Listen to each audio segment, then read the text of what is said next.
Chapter 11:20, Court Chaser. The dark blue, boundless sea that ebbed gently and seemed to contain infinite life was presented to members of the City of Silver's expedition team.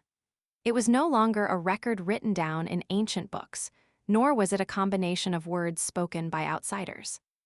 Although it was still very far away, it seemed like contact was possible. The wine-red-haired Antiona watched in a daze. She opened her mouth as though she wanted to say something, but in the end, all she said was the words, "The sea." Just as she finished speaking, a silver crack suddenly appeared on her forehead. The crack shot up rapidly, instantly splitting Antiona into two halves. Warm and bright red blood gushed out, splashing across Derek's face. Without a sound, more silvery white light shot out from her body, splitting her body into countless small pieces of flesh. The reveling face, full of hope, was like a puzzle that had fallen to the ground, splattering everywhere. It was only at this moment that demon hunter Colin reacted. He brandished his two swords and slashed them diagonally outwards, as though he was dealing with invisible enemies. Clang, clang, clang. Silver light flashed, and the sound of metal reverberating echoed. The morning sun around Colin Iliad shattered and scattered in chaos. At this moment, the silver phantom behind Shepherd, Lovia, had already taken a step forward and stabbed the blurry giant sword into the ground. Clang, clang, clang. As they surrounded the people of the City of Silver, the streaks of silver light appeared in different spots, trying their best to cut through the invisible barrier around them like insects struggling in amber. Clang, clang, clang. The dense, sometimes thick silver light constantly appeared, causing the defensive powers of the expedition team to tremble, as though it would shatter at any moment. However, be it Demon Hunter Colin, Shepherd Lovia, or Derek, they couldn't find any traces of the enemy. The fool above the gray fog was just about to give a certain reminder when the chief of the six-member council seemed to realize something and crossed his two swords in front of him. Clang! The gigantic silver beam struck the two swords, causing Demon Hunter Colin's feet to sink into a solid stone slab. He took this opportunity and roared, "Unshadowed domain." Upon hearing the chief's reminder, Derek didn't hesitate and stabbed his finger on the thorns of the unshadowed crucifix, doing so without any regard for the pain.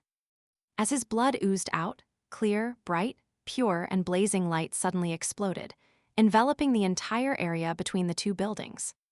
There wasn't a single shadow in this area that could hide. Nothing else could be hidden. Light had become the ruler of this region. A huge figure quickly outlined itself on the side of the giant king's palace. It was wearing silver full-body armor and was nearly 5 meters tall.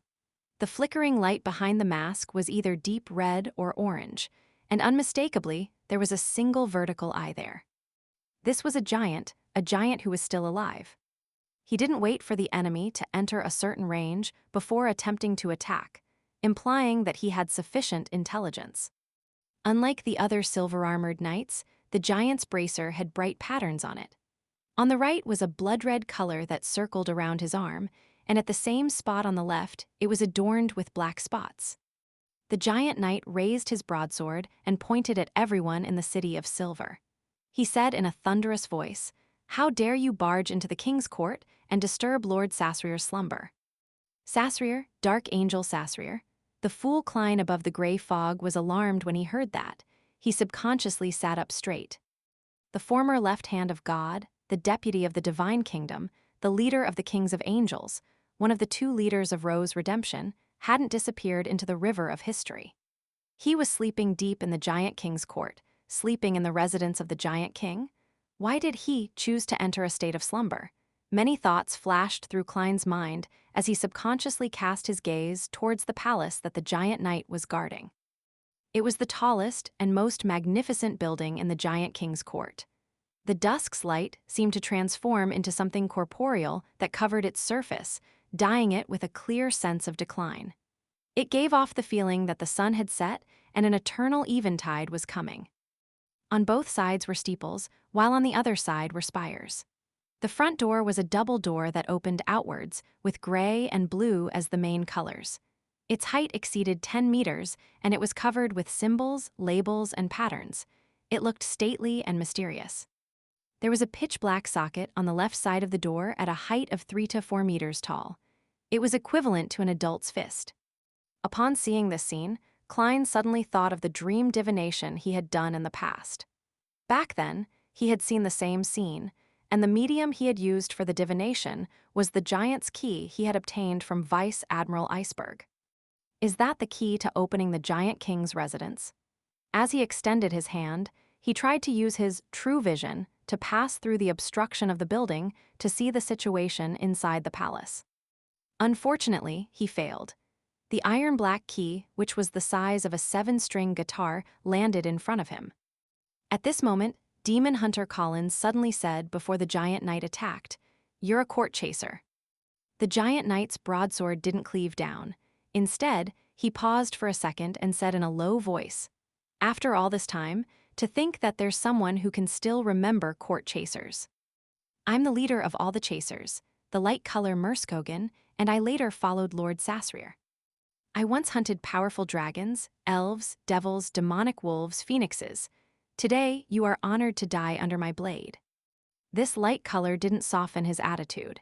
He hunched his body slightly and held his sword with both hands. Like a flying meteor, he rushed towards the people from the City of Silver with heavy footsteps at high speeds. Due to the existence of the unshadowed domain, he could no longer hide his body like before. Just as Colin Iliad, Lovia and company determined that Merskogen's attack would arrive in a second, this giant knight suddenly stopped his silver broadswords midway. Demon Hunter Colin, who wasn't in Lovia's evil spirit's defensive circle, suddenly had a premonition of danger. Without any hesitation, he lunged to the side. Boom! A silver ray of light suddenly emerged from the spot where he had been standing, destroying everything from within. This attack was so strange, like it was generated by the void itself. At the same time, there was also a change in Colin Iliad, who had ducked to the ground.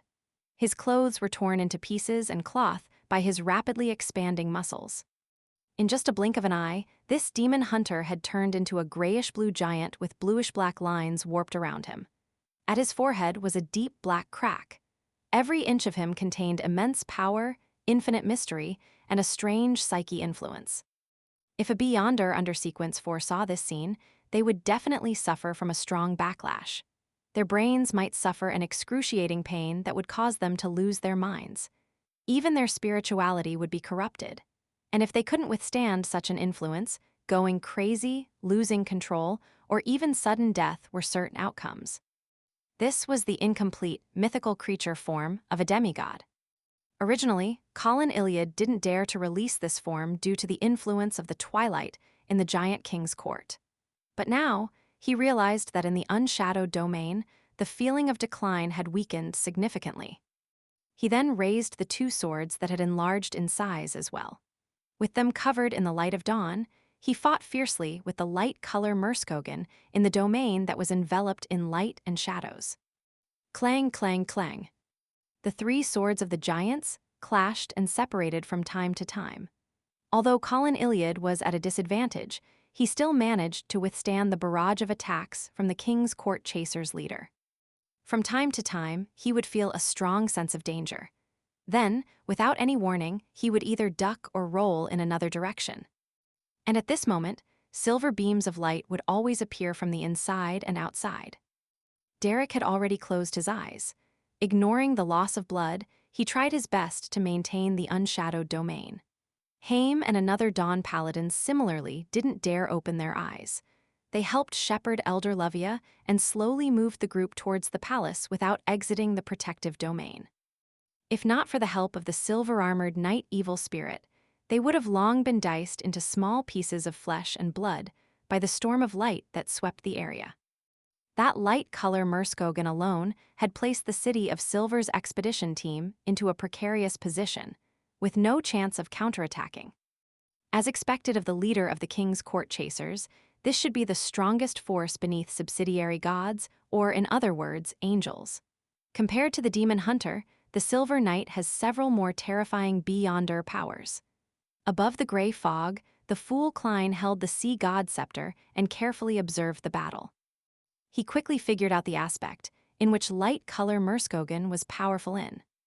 Firstly, his defensive power can be transformed into a full-body silver armor set.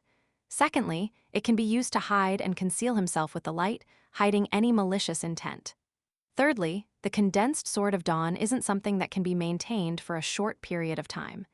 It can be used as a normal weapon, sufficiently sharp, and good at cleansing. Fourth, it can create some sort of thin silver-white sword.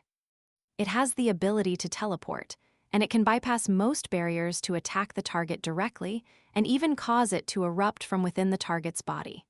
Furthermore, this thin silver-white sword condensed without any warning, making it difficult to predict. This is a saint who's extremely good at fighting head-on. If it wasn't for the rich experience and strong intuition of the City of Silver's chief, he would have been in danger due to the suppression effect from being of the same pathway when fighting in his mythical creature form. If it were me, I might have already been killed. Of course, I wouldn't fight head-on with the leader of the king's court chasers. From the current situation, because the evil spirit needs to protect its shepherd, there's no way for it to directly participate in the battle. The City of Silver's expedition team has almost no chance of winning. Yes, they're already slowly retreating. Very rational. If it really doesn't work, perhaps Mr. Fool will have to deliver lightning punishment. However, the true creator should still be watching. My lightning storm might not be able to quickly resolve Murskogen. Klein's thoughts raced when he suddenly thought of a problem. How did light color Murskogen, who wasn't an angel, survive since the end of the second epic? He's neither a demoness, vampire, nor undying. And from him possessing reason, as well as the ability he displays in battle, he doesn't have beyonder characteristics of other pathways mixed in him.